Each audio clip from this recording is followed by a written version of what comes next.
Oh, 1, 2, 3, check. 1, 2, 3. First down, Rams. Oh yeah, first down. Man, we really got to come up with an intro. We do. That's cool. But welcome everyone to First Down Rams. I am Pale Down with the Rams Radar, and I am joined by none other than Rams House of his own YouTube channel. Rams House, what's up? What's up? How are you doing, Peo? Dude, I'm so stoked. Do you remember when the Rams destroyed the Saints? Oh yeah. Yeah, that was a fun time. Yeah, good times. I know, we should probably talk in depth about that, right? Because that's what everyone, right? Yeah, I mean, the Rams did what they needed to do. They went in there, they beat a bad team, put up 30+ points, like we wanted to see. Built off what they did against the Jaguars. You really can't complain if you're a Rams fan. Nope. I think our eyes are kind of set on this week versus the 49ers. That's going to be a big one.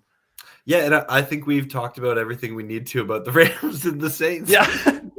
Hey, it was a fun game. I enjoyed it. That stress-free Rams football is the best kind of football.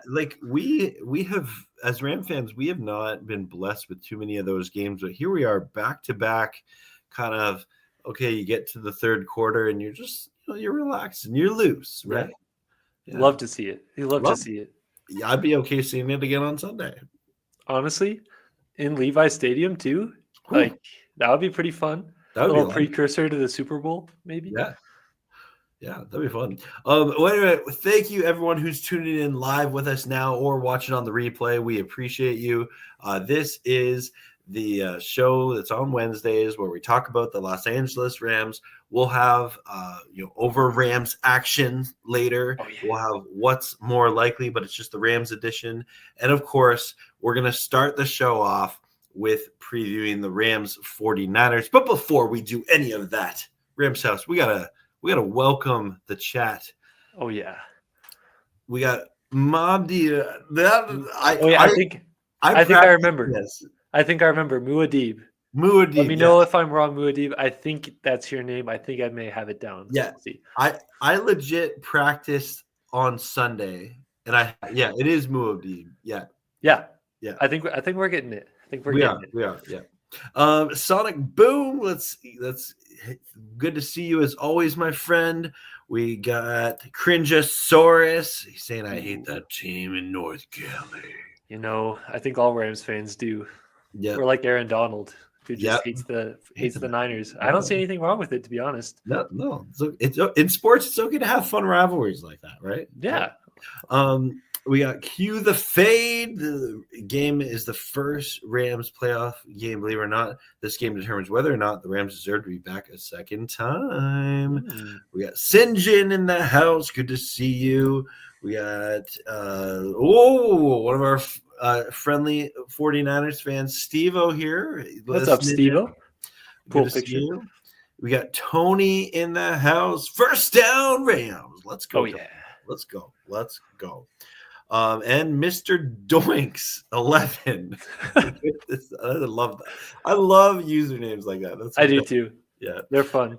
They are fun. Well, Rams says let's dive right into it. Rams playing a little team, you might have heard of them, called the San Francisco 49ers. Who the Rams had a overtime game not too long ago. It's weird. It seems like it was forever ago, but at the same time, it was just yesterday. That's how NFL time works, I guess. What are your thoughts going into this second matchup with the division arch rival, the San Francisco 49ers? I'm excited. I personally, as a Rams fan, want to see us get some revenge and kind of right our wrongs that we had. Rams have been playing much better as of recently, to the caliber that they should be, even with Puka being hurt and all that's been going on there. So excited to see how they can kind of rectify their performance against the 49ers last game. I think no matter who's playing for the 49ers at quarterback, at wide receiver, whatever, no matter what the injury situation is, typically these games are going to be close and stressful. So I feel like I'm anticipating the game during the week. And then as it gets to Sunday, I really start feeling stressful because that's when the game kicks off. And you got a lot of times these close matchups between Sean McVay and Kyle Shanahan. So excited to see how the Rams can respond, especially given how much better they've been playing recently. Yeah. I personally wish the 49ers were like full strength and fully healthy, Yeah. just to see like good on good. But even with all the injuries that they've had, I still expect a competitive game, and one that we're definitely going to be stressing through more than we did in the Saints and Jaguars game. Yeah. And, I think it's important to recognize that though that game was that like week 3? That game was it 4? Honestly, week Yeah, 3 or week 4. It was week 4, yeah, because Colts was week 3, yeah. Yeah, because we played the Colts, then it was the short week for the 49ers. Yeah, that's right. I think, like, if both the 49ers and the Rams, two completely different teams right now, just maybe personnel similar, but there's a lot of change in just how they're playing. The 49ers definitely are the more injured team, and I don't think there's anything wrong with giving the 49ers a little bit of credit, the littlest amount. The littlest as small as you amount. can go. They are finding ways to win games despite a plethora of key injuries, and that is impressive. But that's the only little amount of credit you're getting on this show. I still fully expect this game to come down to the wire. It might be another overtime game. It really might. Yeah. I would love the Rams to to go into Levi Stadium and put on a dominant performance. But I just think these division games, that's kind of the way it's gonna fly around. I'll be up front though. I do like the Rams' chances in this game. I think they're playing really good football right now. Yeah. And before I throw it back to you, I think it's important to recognize the importance of this game. The 49ers have already beaten everyone in the NFC West at least once. They have though they have one more loss than the Rams do right now, they hold a massive advantage in that tiebreaker. This game makes the path to winning the NFC West for the Rams substantially more in their favor if they win. If they lose, they need help, right? Yeah. They can't just handle their own business against the Cardinals and the Seahawks. And that to me, that just puts so much pressure on this game. I also think this game, not only for the Rams and 49ers, has big implication and the NFC West, also the NFC. Yes. So if either the 49ers or the Rams don't win the division and they're in the wild card race, this game will have implications end of season. And it's a big game, right? This is not playing the Saints. This is not playing the Jags. This is a game that has huge playoff implications for the 2025 Rams. I know you and I are big fans of this Rams team. We want to see them go far, but it is, yes, as Rams Mob is saying, can't be stressed enough, must win. Do you have anything to add? Yeah, I'm definitely with you with it being a must win, especially given the fact we already dropped one at home earlier in the year. The NFC West is crazy competitive. I would definitely say it's the best division in football right now. Yep. So getting division wins is important. It's also important to note that the Rams, to this point, have only beaten one NFC team, which was the Saints last week. So also adding NFC wins on top of a divisional win is huge. And the 49ers, as banged up as they have been, like you said, they've been playing well. They've been winning games. It's been pretty impressive, quite frankly. But I also look at the schedule that the 49ers have the rest of the year. And their schedule coming into this year is one of the easier ones in the entire league. Yep. So it was already important to have to win those head-to-head matchups because you can't count on other teams to beat them simply because the competition just isn't really up to par with how good they are. So on top of that, yeah, this game, incredibly important. Rams already dropping one. Definitely adds a little bit more stress to this game of hoping the Rams can pull it out because you got them. And of course, you got the Seahawks who are balling out too. So getting that win is definitely going to be important. And I live for that stress as a sports fan, right? Yeah. Like the last thing you want is to go against a division rival and just be like, maybe if we win or lose, like we care about our draft pick. No. The Rams are not there, right? No. This is a game we want to win. We want to win big. And yeah, I fully expect it to be a close game. And I know a lot of Ram fans are we've been sitting pretty with these past two blowout wins over the Saints and the Jags, but we gotta grab your your heart medication, your defibrillator, get it ready right beside you for Sunday. Yeah, I'm definitely going to be interested to see just how different this game is because even just like when you look at the offensive side of the ball alone, the Rams have gotten so much better and like not necessarily like personnel wise, like they've always had this talent and this coaching, but it was about putting it together. And the Rams are beginning to do that. But this is going to be your first test of doing it against a better team. Now, I will say, like the Rams, all the way back in week 3, week 4, when we played the 49ers, we still moved the ball really well against the 49ers and passed the ball really well. I think Stafford had over 300 yards passing. They were moving it well. It was just a lot of things like the 2 fumbles in that game. You had Blake Corum fumble one, Kyron fumble one. You had drops that led to missed field goals, like all the kinds of miscues where it's like now those are cleaned up. And now I'm sure you've heard about like all the 13 personnel that the Rams are running. They're not just like 11 personnel. So they're getting other tight ends involved, getting different like mismatch opportunities. So this team, while it is like very similar and the personnel is basically the same as it was before, I think they're putting things together and clicking better. And I even saw Muad'Dib say this in the comments earlier. Like last time we played the 49ers, 9 and 17 weren't on the same page. But now heading into this week, we've seen that connection really blossom and there's few miscues like there were back in that. So you're going to be watching that closely too. Absolutely. And I see this comment here by Cringesaurus is Stafford ain't talked about enough in the MVP conversation despite playing better than QBs like Mahomes and Allen. You know what, Cringesaurus, I don't disagree with you, but I have noticed this week, specifically the past like 2 days, it's picking up. I was going to say that too. Like, did you see that Belichick was talking about him too? Yeah. Bill Belichick was talking about Stafford and what he's doing. And like, if you're getting him talking about, I will say like, it feels like Stafford has a smaller margin for error in his performances to stay in MVP conversations than like a Josh Allen or Patrick Mahomes. Because Mahomes just played like one of his worst games against the Bills last week. Yeah. But if he has a good game next week, he's like right back in it. To whereas if Stafford has that, I think that would sting for him 3 or 4 more weeks longer. So I'm definitely noticing they're talking about it more, and he's getting a lot of recognition. But it feels like if he has one bad game or one bad play, whatever, like there's a higher likelihood that people are going to be like, oh, I don't know, Stafford, the age, the back injury. And right. So like, and really the only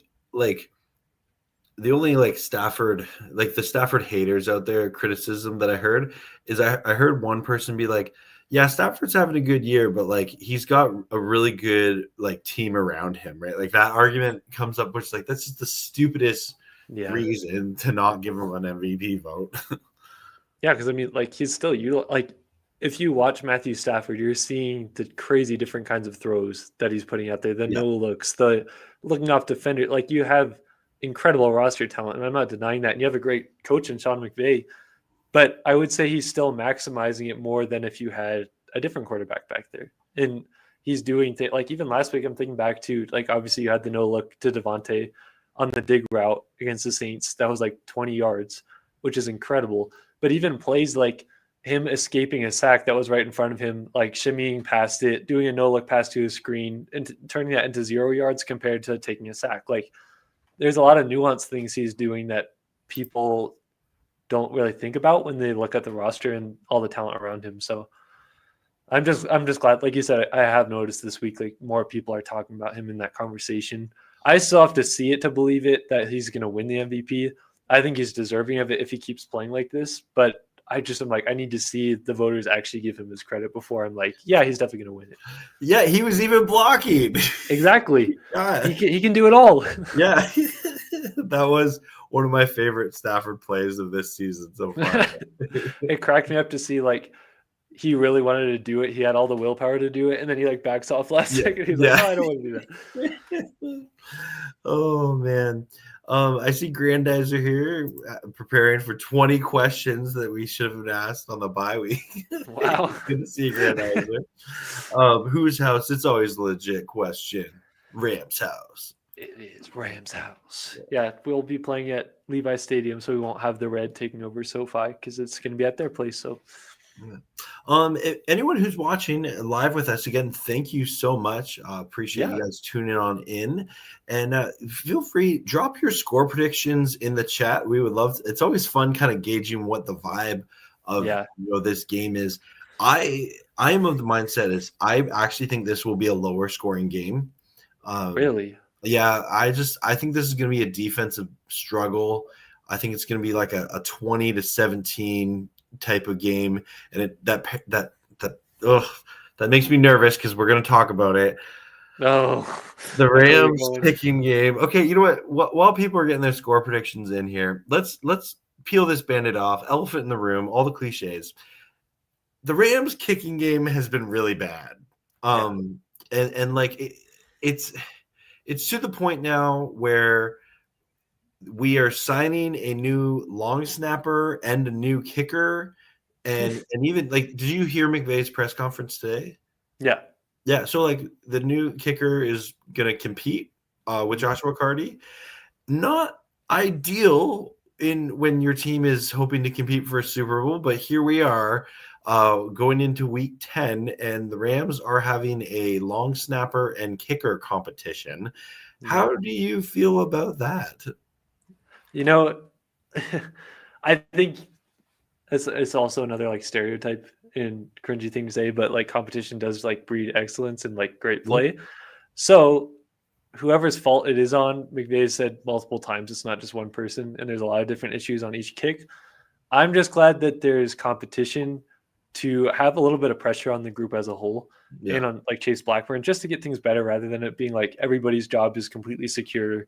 They can keep messing up, because this does need to be addressed. And if you have close games, like we saw earlier in the year, this costs you games. So happy to see the competition. Really happy to see Jake McQuaid back. Like, just for the like, he's a guy who's been on the Rams for so long. To see him come back, that's cool. He's a true veteran. You know what you're getting out of him.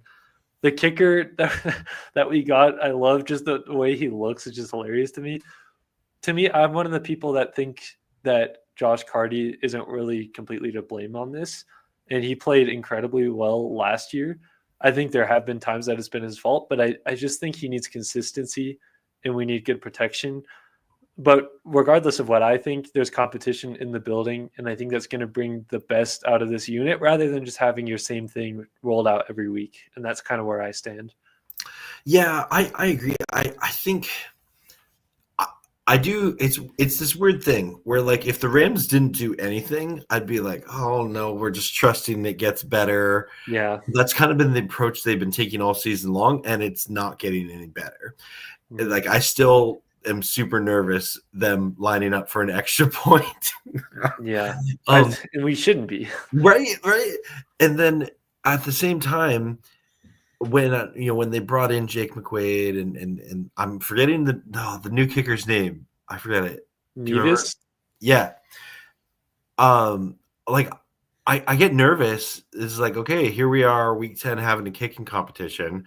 But like, it's the sort of things like, man, I just wish we weren't talking about the Rams field goal unit, but here we are on a Wednesday Rams fan show, and we have to be nervous if the Rams can kick a game-winning field goal from like the 40. Yeah, I guess I'm glad that it's not week 17 and we're like, I guess let's bring in some new guys and see what happens. Like, that would be terrible, but I do like the approach of like, it's mid-season, like let's bring in competition. Again, I still think Carty is a really good kicker, and I don't think it's on him, but I think it's always gonna benefit you to have good positive competition. And we saw that on the Rams roster even in this training camp as of recently. And even a guy like, going back to Joe Noteboom, who started at left tackle for the Rams, AJ Jackson, this undrafted guy, came in, brought great competition, made them both better, and he won the job. And that's kind of what I like about the Rams is I don't think they're a team that would let draft position, like where they drafted Carty, get in the way of who should be the starting kicker. I still think Carty's going to win the job or like keep the job. But like, what's the worst that can happen by bringing in competition? Thicker the kicker.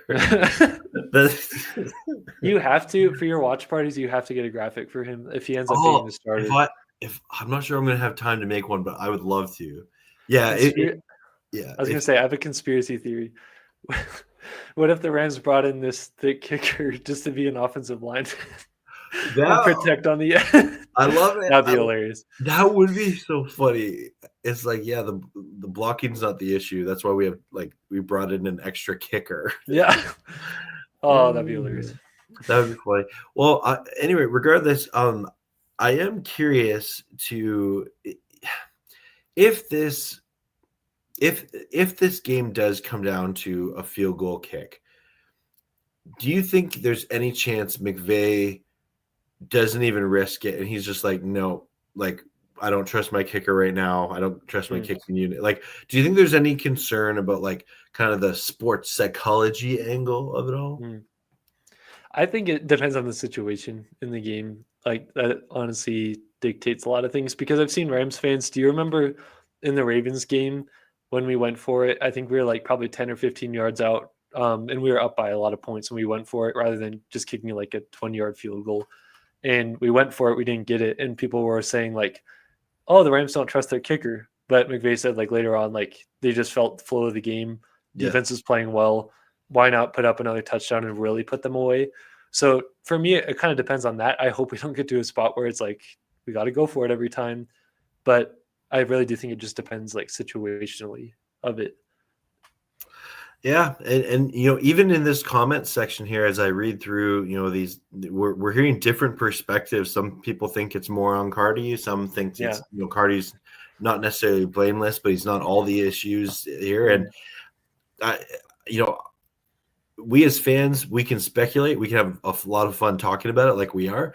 But at the end of the day, I just would love if we didn't have to talk about the field goal unit. Mm-hmm. Right. Like if next Wednesday we were like, you know what? They made all the field goals. Great job. And that's like the last we talk about them all season long. Like that's a huge success, right? Mm-hmm. Yeah. Which is kind of sad. But like you brought up a good point in your video when you're talking about the McQuaid signing when you said, I'm not asking for the Rams to go out here and kick 60 or 70-yard field goals and break records. But like we're not even seeing like 50-yard field goals being made, and much less we're not even seeing extra points and 20-yard field goals being made. And when you get into the playoffs and even in these divisional games that we're going to have coming up with the 49ers and the Seahawks, like these are going to be closer games and they could be decided by a field goal. Or what if you have a perfect drive to set up a game-winning field goal and it gets blocked or you miss it? Like that can legitimately end your season. So it needs to be addressed. And I think we're, as Rams fans, we're just wanting to see like improvements each week, see things getting better. And we haven't really seen that through all these weeks. So, well, and that was my point in that video of like, in a year where everyone's talking about like, oh man, like kickers are just draining it with the new kicking balls and everything. Like, and you see Cam Little breaking the record. And we're like, we get nervous for an extra point. Like, this is totally normal, right? Yeah, like it's not crazy to think that the Rams have the worst kicking game in the NFL right now. Like, that's unfortunate, but it's kind of it's real. I would be curious to see why, because again, we know that it's a different reason each time that they've missed. It's not been the same core reason. Yeah, but I'd be curious to see exactly what changed and what teams may have figured out to stop it, because like we've seen so many different conspiracies of like what's going wrong. But when you go back to last year, the Rams had the exact same kicking unit and they were like on fire, especially in the back half of the season. Yeah. And so you haven't really changed personnel unless you're talking about like a tight end maybe, or like an offensive lineman a little bit. But like, I'm just so curious to be like, what's the reason? Because we really haven't changed it since last year. And kicking is like a fickle thing. You can get in weird streaks and all that. But like, I would really be curious to see what's going on. Well, and like, I do think like it's bad now because it's like immediate and we're still in this thing. But like, if you remember back in 2023, that was brutal. That was terrible. That like, I think that was worse, right? Like the kicker carousel year, like that was I don't want to go back to that again. And that's, to be honest, the only reason I'm nervous about bringing in a new kicker is like, should the Rams have stayed the course, right? But obviously they ended up re-signing Brett Maher later on, which again, it was just awkward. It was weird. Yeah. I don't know. I see Jake McQuaid being more of a guy like to maybe replace Alex Ward and what we had there for some reason, I just can't get behind that the Rams are actually changing kickers. I see this more as like providing urgency to the group and giving a guy an opportunity who has done well, not in the NFL, but has done well, and just see what happens. Like, I just have a hard time seeing Cardi being cut or released or whatever, especially with how good he was. And McVay's talked about like he wants to stand by Cardi and he still believes in him. And that could be coach speak. I don't know, but I just don't see that happening. Yeah, we'll see. I guess if Cardi doesn't dress for next week, I'm really curious. Like what happens with like the knuckleball, kickoff and stuff like that. Well, right? The weird thing about the knuckleball is that we haven't seen it the last 2 weeks. Yeah, like what happened to somebody brought it up in my comments. They said that Ethan Evans was doing the kickoffs all of last game against the Saints, and I didn't catch that. But I did catch that the Rams stopped doing knuckleballs. And that was a legitimate weapon on kickoffs. Yeah. And so are they like concerned that that's actually affecting the kicks and the trajectory of the kicks like McVay was talking about? Or like what would the reason be behind that? I think it might come down to how much tape do you want to give your next opponent sort of thing. And if you don't feel the need to use it against like the Saints, maybe it's something you're saving, right? Because like your opponent's going to watch your most recent game film, right? So maybe there's something to that. Yeah.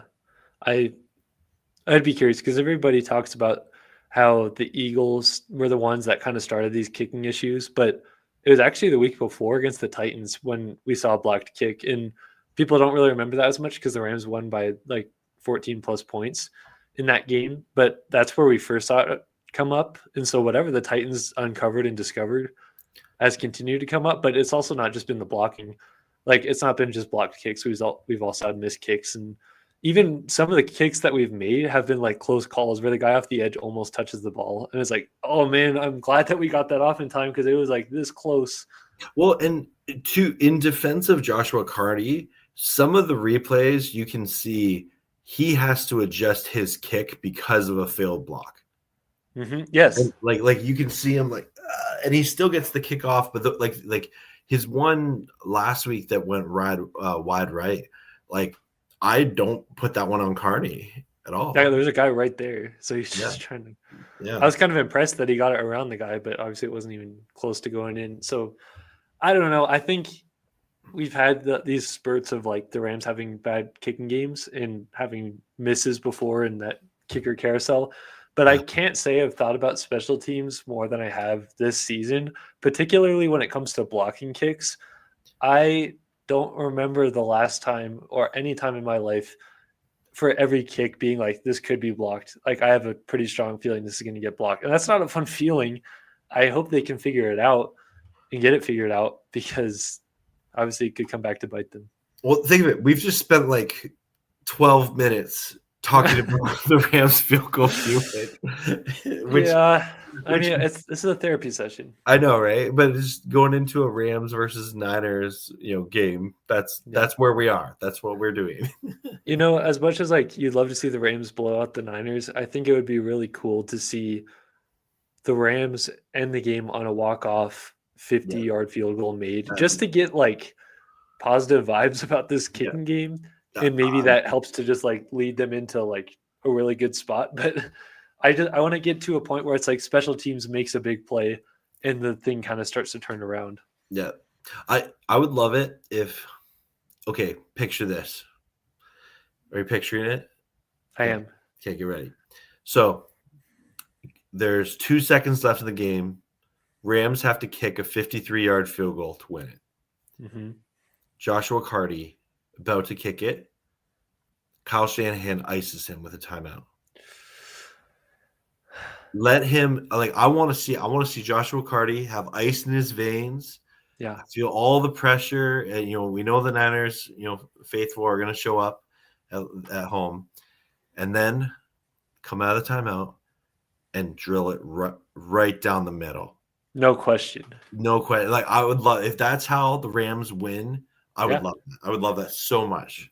Because it's crazy. It feels like it's been forever.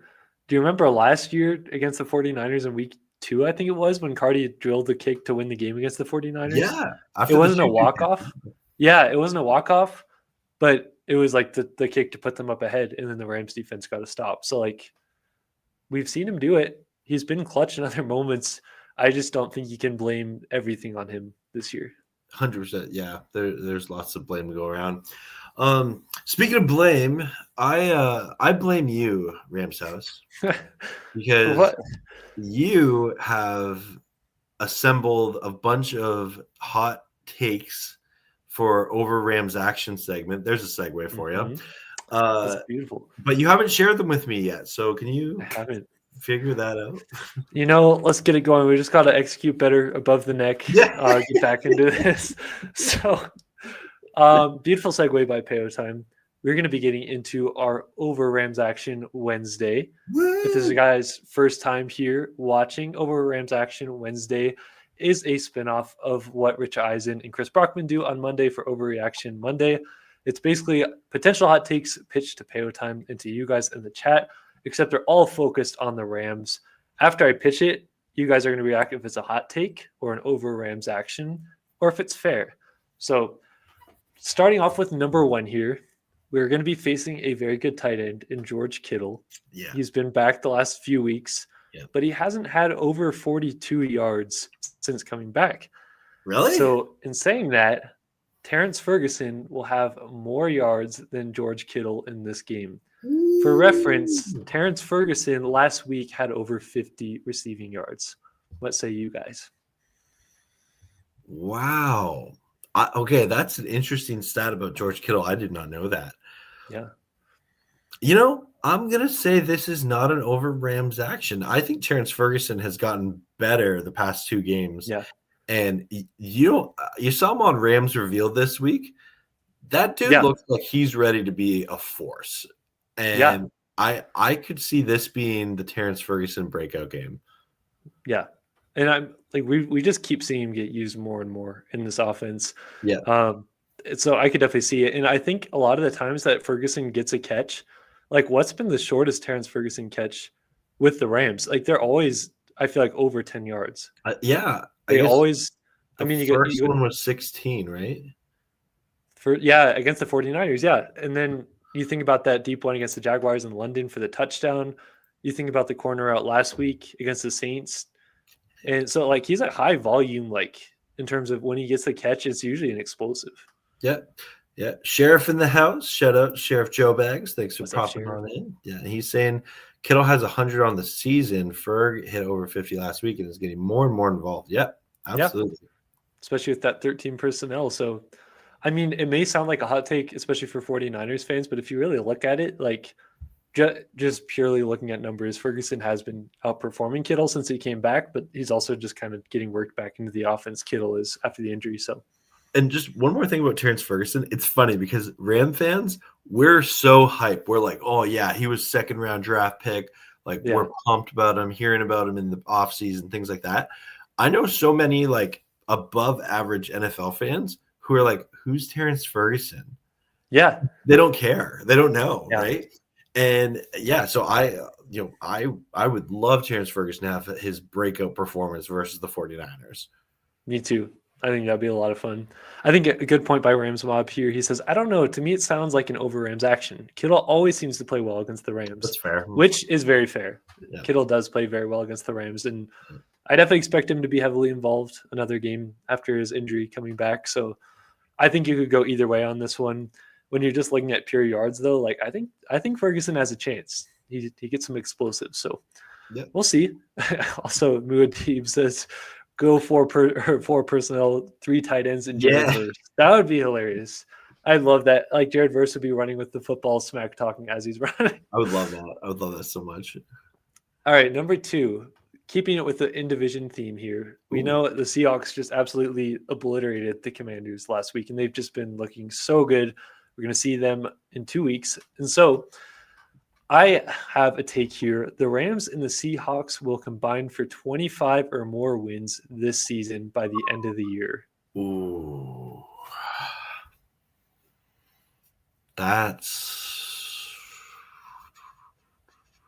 Okay, I have to think about this. So right now they're both 6-2. So So they have 12 wins combined right now. Mm-hmm. So you're saying one team would be at least 13 wins and one team would be at least 12 wins. Maybe both teams would be 13-4. Mm-hmm. You know what? I don't think that's an over Rams action. And I'll admit to pretty much the entire offseason, I was not buying what the Seahawks were selling. I thought they were going to be way worse than they were last year.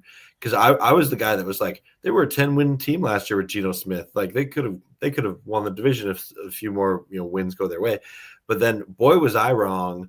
Moving off Geno Smith apparently was totally the right thing to do. And like moving off Metcalf, getting Jackson Smith and Jigba doing his thing. The Seahawks they're a good team. They're a good team. Mm-hmm. And not to the Rams are a good team too. I like what the Rams are doing. And I don't think that's an over Rams action for the Rams and Seahawks to go for over 25 wins combined. That's yeah.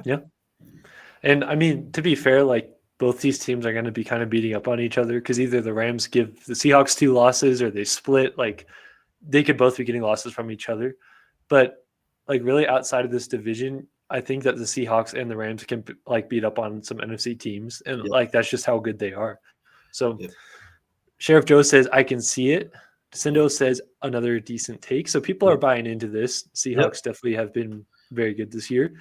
And I can see it happening. I mean, to have 2 teams get 12 and 13 wins is incredible. Like that's crazy, especially in the same division. But we saw that in the NFC North last year with more than those wins. So we'll see how this plays out here. But Seahawks, I'm not going to say it too loud because I know we got some 49ers fans in the chat here, but I do think that they're a better team than the 49ers. And so I think these 2 teams are definitely going to be battling it out. But obviously 49ers have that easy schedule, so we'll see. All right. Number 3, we did hear this week, it was either Kyler Murray got benched or he was hurt. And so that's just kind of been the reason why Jacoby Brissett is going to be playing moving forward. So here's one for you.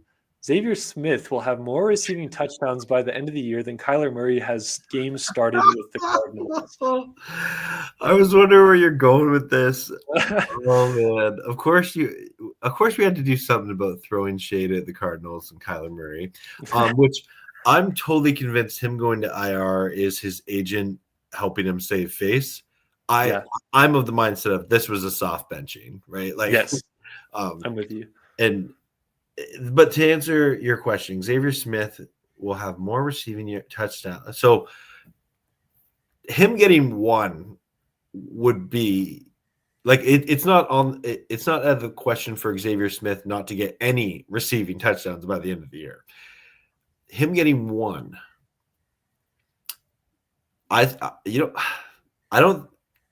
think Kyler Murray will start another game for the Cardinals. Like I think the Kyler Murray era is done in the desert. I see Sheriff Joe. He thinks he's thinking Murray comes back, and me and Johnny, we're on the same page. Kyler's benched. He's out for at least 4 more weeks. That takes us to week 14. Mm-hmm. And if the Cardinals fall out of the division race, why would they? Because if he gets injured, that makes him less tradable, right? Like I think they want to protect him as a kind of tradable commodity now, right? So I don't think Kyler Murray plays another game for the Cardinals. So I'm going to say Xavier Smith. That's not an over Rams action. I had to talk it out, but I'm there. Yeah. That's great. You could really go either way on this one. Yeah. Sheriff Joe Bag says Murray era is done after this year, but we will see him back at some point this season. I disagree. I feel like you have to admit the offense for the Cardinals has looked so much better with Brissett in there. Not just the game that they just played against the Cowboys, but even against the Packers. Like you can see a difference. The offense runs better with Kyler or without Kyler Murray in there, which is crazy because they paid him to do that. But I don't know, man. I really think you could go either way with this one. I think if we see Kyler start a game for the Cardinals, it would be more out of Brissett gets injured and Kyler has to go in. Yeah. which would be a very interesting storyline, but definitely going to be something to keep track of. Yeah. I want to give a quick shout out. John Jay, good to see you. What's up, John Jay? Good 49ers content creator, one of the good ones. But yeah, appreciate you popping on in. I know you work like crazy, man. Yeah. That's a classic content creator right there. Yeah. All right. Number 4.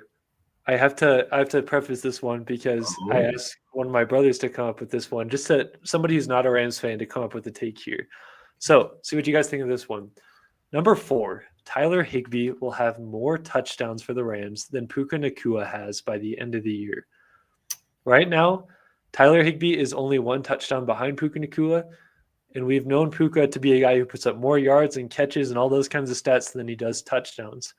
But Higbee, especially with this 13 personnel, with red zone involvement and Davante Adams getting touchdowns, will it be an over Rams action to say Higbee has more touchdowns than Puka Nacua? I'm going to say yeah. Yeah, I think that's an over Rams action. I just think that Puka, as long as he's on the field, is always consistently part of this, Rams offense. Tyler Higbee, it's very much game to game, whether he's, he's in the red zone, and especially because I just feel like Davante Adams is more of a red zone threat than Higbee is right now. So I'm going to say that's an over Rams action there, but that's a good one. Honestly, I could see it going either way, but I don't think it's an over Rams action to say Higbee has more touchdowns than Puka by the end of the year, just because, like Sheriff Joe Bag says, Puka isn't really a touchdown guy. We have seen him get more touchdowns recently with the Rams, but for whatever reason, he's never been a guy to get a lot of those. And even earlier in the year, I can't remember exactly what the week was, but earlier in the year, Puka Nacua tied Van Jefferson for career Ram touchdowns. And that was surprising to me. We know like how good Puka's been, and he obviously hasn't spent as much time with the Rams as Van Jefferson did. But Van Jefferson never got a second contract with the Rams, and like Puka just tied that touchdown thing. And he's used so much. So like I think that's just kind of interesting when you look at it that way.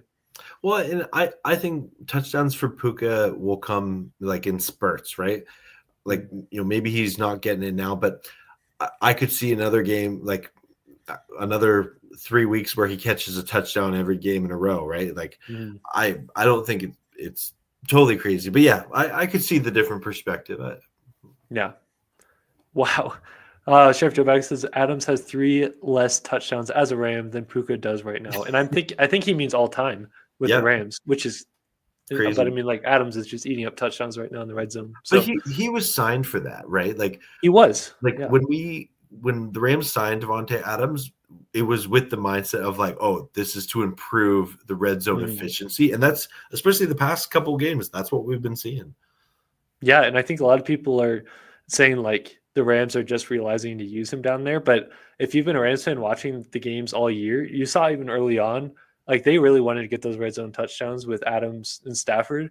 There were 2 missed in the Ravens game. You had 1 missed in the Eagles game. You had like 3 missed against the Titans. They were going through his hands or a missed throw, whatever. Now things are starting to click, and now that connection is really being established where we're seeing kind of like the fruits of what they're trying to sow into that. So I think that's definitely exciting to see that be rewarded a little bit. Yeah. All right. Number 5 here. Matthew Stafford has been on an absolute tear. Yeah. I've been loving watching Matthew Stafford this year. It's been such a blast. Matthew Stafford's career high touchdowns for the Rams in the regular season is 41.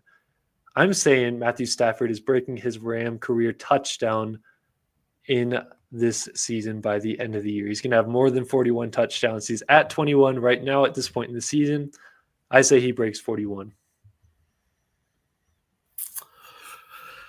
Thinking about it, marinating with it. This isn't an over Rams action, and it starts on Sunday when Stafford can win against the Niners and get to a career 500 as a quarterback, or essentially erasing his dark season in Detroit, which is incredibly impressive. Very much so. But all joking aside, Stafford played so well that 2021 season. It was statistically the best season by a Rams quarterback. Like, it was phenomenal. I think this season he's on another level, which is crazy to think for a 37-year-old quarterback. But he's playing better than he's ever played at any point in his career. And it's not just like that the Rams are winning and Stafford's putting up, a lot like good numbers and things like that. If you look at it, Stafford is like opening up his tool belt of throws, and like you're seeing sidearms, you're seeing no look passes, you're seeing deep balls, you're seeing the check down when needed. You're like literally the entire playbook is at this guy's right hand, right? And Yeah. he's tearing apart defenses left and right like it's going out of style, and I love it. Yeah. And McVay, there's been two things that McVay has constantly said this year about Matthew Stafford that has impressed him. And they really stand out to me. Like he said, first, you can't say that many offenses teams have their offense built around their quarterback. And that's what they have for Matthew Stafford. Like the offense goes through him and they build the entire thing on him and what he can do and how much he can do. But another thing he's talking about so much this year is that Stafford really has barely had any turnover worthy plays this season. Yeah. He's barely had any turnovers in general. But we've seen in years past, as good as Stafford has been, even in that Super Bowl year, he led the league in interceptions with 17. This year, he's got 2 right now. But like you're barely like I feel like Rams fans used to see at least like one throw a game where you're like, oh, Stafford, that was like right into the hands of the DB, but they dropped it. Or why'd you force it into that window? Like that kind of stuff. This year, he's playing smartly aggressive, is the way I would put it. Like he's playing smart football, but he's also doing no looks 20 yards down the field. He's just playing incredibly smart, and he's not even putting the ball in harm's way while he's having incredible production. So I definitely think that it's not an over Rams action. Stafford is playing, I'd even argue, better than he did in the Super Bowl year. Just this is probably his best year on his career, I would make. So yeah, I'm excited to keep watching Matthew Stafford sling the ball for the Rams. We'll treasure it always. Yeah, definitely. Especially the dark St. Louis years we had. Yeah. A long period without a guy like Stafford. I still sometimes like laugh when I used to think like after the Austin Davis like spin touchdown, everyone if you know, you know. Yeah. I remember thinking like this is our quarterback of the future. Yeah. Who like I never saw Sam Bradford do that. Yeah, like, he's got moxie. Yeah. Oh, yeah, it looks like though everybody in the chat is agreeing. We got Sheriff Joe Bag saying Stafford for 50. Let's go. Rams country 46. Not an over Rams action. Everybody's on the same page with this one. Yeah. So definitely, man, we're so blessed to have a top coach and a top quarterback right now on top of everything else as Rams fans. And I'm pretty sure the majority of people watching right now are all part of the Stafford for MVP committee. And it's when we say all in favor, everyone goes aye, right? Yeah. Oh yeah. Don't you have to think about it. Stafford for MVP motioned. Yeah. Aye. Second carried. Motion passed. Okay. Yeah, but that's gonna do it for my over Rams action Wednesday segment. And I'm gonna kick it off to you in the what's more likely, but it's just the Rams. Okay, I got some juicy ones here for you. So again, everyone, thanks for hanging in with us, watching live. Appreciate you. Feel free to like and subscribe to both our channels if you love Rams content, because that's what we do. That's what we do. We provide the world with Rams content from Rams bias perspective. If that's what you're looking for, we're the guys for you. Oh, pardon me. Okay, so we are going to play a game called What's More Likely, but it's just the Rams. I'll give 2 options, and you guys in the chat and Rams House here will have to decide which option is more likely to happen. Okay. So the first one here, this is pretty low-hanging fruit. The Rams have a new kicker and long snapper. What's more likely? The Rams have a new kicker and long snapper next game, or we see no change in personnel at all. That's a tough one. Part of the spelling of personnel. Yeah. I do think that we see a change at long snapper, but I don't think we see a change at kicker. Okay. No change in personnel. I do think we see a change. I just don't think that we see a new kicker and long snapper. But I have to pick one. So, oh man, that's hard. Rams country is saying no change. Yeah, I'll say if I had to pick one, I would say no change. Even though I think we'll see some change, I just don't think Cardi's going to be the one changed out. But I would say changing both if I had to pick one. Okay. Willie's saying change it up, facelift it. Yep. Honestly, Yep.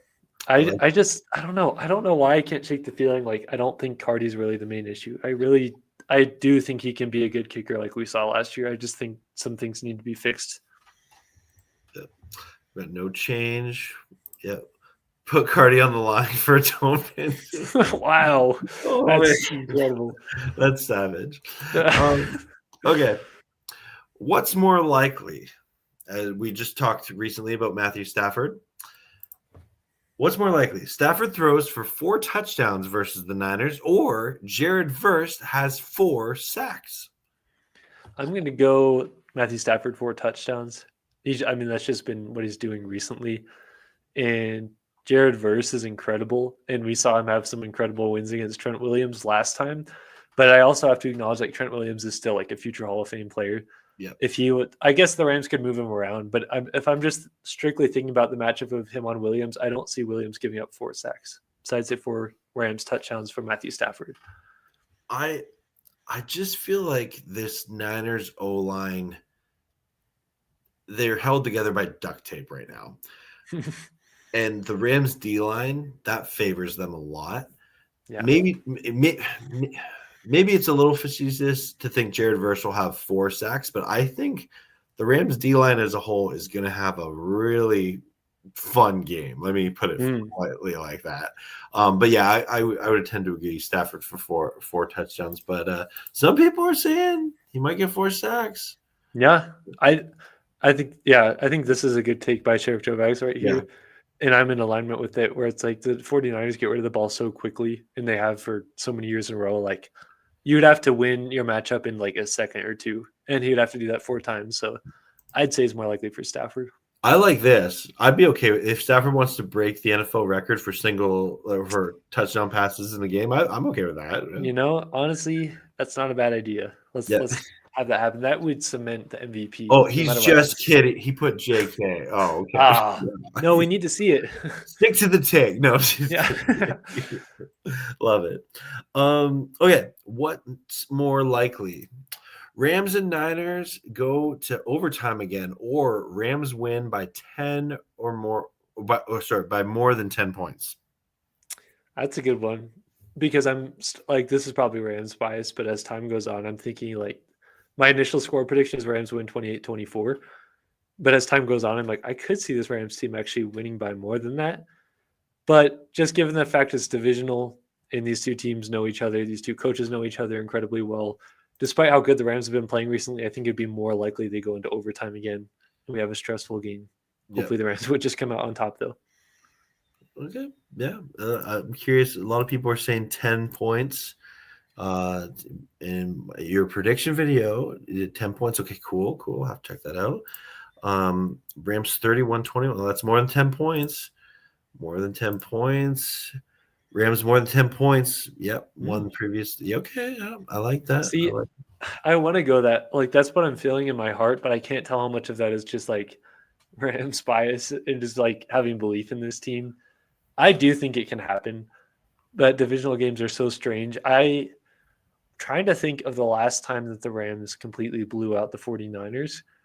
And I'm thinking back to that. Do you remember against the 49ers when Aaron Donald just ripped the ball out of the 49ers guy's hands and he lifted up like this after having it? That was like 2017 or 2018. Yeah. That's the last time I remember the Rams like winning by that many points. I'm looking it up. Yeah, I'd be curious to see, because these games always feel close no matter what the rosters are. Well, unless 49ers have blown out the Rams a few times in recent years, but okay, going to the results here. Yeah, it's been a hot minute. Yeah, when the Rams beat the 49ers, always been close for the recent years. 2022, there's a playoff win. 2018, the 48-32. That was kind of a blowout, but like high scoring still. It would have been the 2018 season. Rams won 39-10. I remember that. Yeah. Yeah. And so it doesn't happen much. I think we usually see the 49ers beat the Rams by a lot of points more than the Rams beating them by a lot of points. But again, I can really see it. I can see the Rams winning by 10 or more points in this game, and I'm kind of feeling that. But being this divisional, I would err on the conservative side and say it's more likely they go into overtime. Yeah. Well, and okay, if your bosses are all Niners fans, we need the win here for like we don't need an HR nightmare in this man's workplace. Muad'Dib would resign by the end of the day. That's the Rams lost. He's like, I don't want to face them. Yeah, Muad'Dib would maybe take a couple sick days. Yeah, at least. Yeah, quit your job. Yeah. Okay, got a couple more here for you. What's more likely? George Kittle is held under 100 yards in the game. I know you just brought up a really good stat about him earlier. Or Mac Jones rushes for a touchdown. I say Mac Jones rushes for a touchdown. Yeah. He rushes more than I would expect. I guess Kittle does do well against the Rams, but the optimistic part of me says that the Rams aren't going to let him go for 100 yards. So yeah, that's a good one though. Because if you think about it, all Mac Jones would need to do is have like a sneak touchdown. Like they could be on the one and do that. So what do you think? I think the way that they're using their CMC is such a good running back, and we haven't really talked about him much today. But I do think that when it comes to these short yardage situations, they like to protect CMC now at this point in his career. And especially I find CMC in this year specifically, from what I've seen, and I'll admit I haven't watched a ton of Niners, but from what I've seen from the fantasy highlights and stuff like that, he does his best work rushing to the outsides, right? Mm-hmm. And I just think that if there's a short yardage situation, they'd be more content having Mac Jones just sneak it, right? Mm-hmm. Yeah. That's going to be definitely a fun one to see. I think that Sheriff Joe Bags brings up a great point. Oh. He says, sorry. We're fighting. We're fighting over it. He says, Q Lake has been incredible in coverage, Kittle under 100 yards. And I think that's a good point because a lot of my game previews, when we head into a game where we're playing a really good tight end, I bring up the fact that the Rams struggle against tight ends. But I think that's becoming a little bit more of a casual take. I think in years past, the Rams have really struggled with tight ends. But this year, I don't really think you can look to a performance where a tight end just completely dominated. You had Tyler Warren have that weird rushing touchdown against the Rams. Yeah, he had a couple explosive plays. You saw Goddard have a touchdown against the Rams. But overall, the Rams haven't struggled against tight ends as much as people may think. So I'd love to see Kittle under 100 yards personally. Yeah, definitely. Okay, one more for you here. All right. Okay. Yeah. Stretch out. What's more likely? So, context: the Rams have 3 games this season scoring over 30 points. In 2018 and in 1999, Rams had 12 games in total in each of those seasons over 30 points. Wow. What's more likely? The Rams score over 30 points in every game rest of season to get to 12 games on the season, or the Rams break their franchise record and get over 57 sacks. That is insane. How many are they at right now? Do you know? Wait, I did look this up. Give me 1 second. Okay. Last game they only had 1 sack against the Saints with Braden Fisk, so that could hurt their numbers a little bit.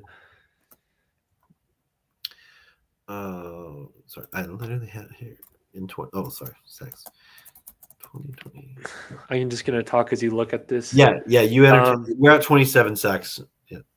We're at 20. We're at 27 right now. Yeah. Okay, I do think it's more likely that we see the sacks than the points. I think it's both of a combination of how good the Rams pass rush is and some big games they could have, but also a combination of, I think the Rams are going to play some really good defenses down the stretch, and we have a lot of divisional games to play, and especially against the Seahawks, I don't see the Rams putting up 30 points twice or more. Again, like their defense is so good, and so I would see the Rams more around like 24 points. So I would say sacks is more likely to break the sack record, which would be insane. Yeah, that's probably more likely, but it'd be fun to see the Rams go on a tear on offense. And Wouldn't it? I definitely think Stafford would secure that MVP if they're putting over 30 points per game. Yeah. Yeah, that would be crazy. And then going to the playoffs and continue, that would be crazy. Well, because you think of it like that 1999 season, Warner won MVP, right? 2018, Todd Gurley won Offensive Player of the Year that year, and probably should have won MVP. Yeah. But yeah, it's crazy. I see a lot of people are saying the sacks. Yeah. Yeah. Can't disagree with that. I mean, their pass rush is incredible. Yeah. Also, I just want to say thank you so much for sharing this to other groups. Wow. That's cool, Strikers. Yeah, thank you so much, man. That's tubular. Yeah. You guys definitely make the show what it is. These comments and interacting and these kinds of segments in particular makes them so much more fun to get to your guys' feet. Because like I could be so convinced in one direction of what I think, and then somebody brings up a point in the comments. I'm like, I didn't think about that. So you guys add so much value. Absolutely. Well, that is my segment of what's more likely, but it's just the Rams there. Thanks to everyone for playing along. Yeah, that was fun. Yeah, that was a lot of fun. Yeah. Well, we are coming to the end of our time here, but before we end the show, let's ask the question, Rams house, Rams versus 49ers, what do you feel this game's vibe is going to be? That's a good question. Like I said, my score prediction for this game is 28-24. I really never get score predictions right, so take that for what it is. But I'm feeling recently like the Rams may win by more points and make a bigger statement, even though it's divisional. So I'm kind of thinking a little bit of a higher scoring game, but I don't know. I can't shake the feeling like the Rams could make a statement in this game, and that could be optimistic side of me. But I think we see some points scored. I think we see some good plays from both sides. And I did say in my video this week, I have a weird feeling that whether it's the 49ers, whether it's the Rams, we're either going to see a kick return, a punt return, or like a interception return, like a weird unconventional score. I kind of feel this week. So we'll see what happens. Sheriff Joe's saying put the league on notice. That'd be cool. That'd be cool. Hey, I'm down. I'm prepared, and I'll get excited for any outcome, especially when the Rams win. Yeah. And again, I'm often wrong with my vibe check predictions, but I'm vibing. It's going to be a lower scoring game here. I think we get it is going to be a field goal win, and I would love it if Joshua Carty could get that confidence boosting, like a big kick for the win, right? Yeah, I would love that. Yeah, I would love that. That would be so awesome to see, kind of a repeat of what we saw last year against them, but. Rams just got to win this game. Get in, get out. Last year, what did the Rams win? It was like 9-6 or 12-9, something like that. Something like that, yeah. In that weird rain game. So, all the wins count the same. We want to see a bunch of points, but I just want to see them get out with the win for sure. I'm curious, what's the weather? Because weather is a factor in Santa Clara. I'm going to bet it's like 70, maybe 80 degrees. Look at good it. football weather. Okay, wait. Oh, wait. I got to click the Fahrenheit because I'm Canadian. Oh, yeah. Yeah, weird like that. So they're saying it's going to be around 75 degrees Fahrenheit. Mm-hmm. And wind, not like barely any wind, 10% chance of rain. Okay, so glad it's not going to be a weird weather game. Yes, says mostly cloudy. So, okay. Not bad. That sounds like a lovely day for football. It does. Yeah, hopefully we just escape with the win. I do think it's going to be close, but I also think there's a chance the Rams can make a statement. So something has to give here for sure. Perfect weather to smash the Winers. Yeah, love it. Well, Rams, do you got any videos coming out later this week? Yeah, it should just be, to my knowledge, probably we'll have the over Rams action clipped out tomorrow and posted for those who didn't catch it live, and then doing my post game reaction, hopefully to a Rams win on Sunday. So that should be what you should look forward to this week. How about you? Yeah, unless some sort of news happens, I probably won't have anything until my Rams versus 49ers watch party. Okay. And I'll be in yet another different hotel room doing it. But having a good time doing it. And I would love to see you all there. And then I'll have my before and after reaction video after each game, which those have been a lot of fun. Those have been cool. Thanks everyone who's watched those. Speaking of cool, before we really get out of here, we are big into this question, so I want to address it. The most important question: what is the uni combo? Please, no white on blue. So for this game, the Rams are going to be wearing their white tops, so it's really a matter of what pants are they going to pick. Yeah, I say the Rams are going to be wearing their royal blue pants, and that's what you say too, from what I remember. Yep. And a fun little stat here. I look back to see every game played in the 49ers stadium since the Rams rebranded, and they've never worn any other paint color other than the royal blue. I'm going royal blue. That is so crazy. It is crazy. But I don't know what it is. They could switch it up this week. But yeah, we got our pants picks. Yeah, if you guys want the full pants pick segment, make sure you go check out Rams Showcase. Go bags. That's like the best game in the world. Yeah, pants pick, sweeping the nation. Oh yeah, tell your friends to join in. Sportsaholic says white and yellow, so he's going with Sheriff Joe bags here. I'm sticking with the white on blue, but maybe with how much I'm pushing it, they're gonna just pick yellow. I don't know. Yep. We'll see. Yeah. But yeah, guys, that's gonna do it for this show. Thank you guys so much for tuning in every week, engaging in the comments, and just talking Rams with us. I always appreciate it, and you guys make this show what it is. Just appreciate all your support. So that's gonna do it for us. You're gonna see both Peo and I hopefully after a Rams victory this week. So and we'll be back next Wednesday for another First Down Rams. Oh yeah, let's go. Have a great day. Thank you very much.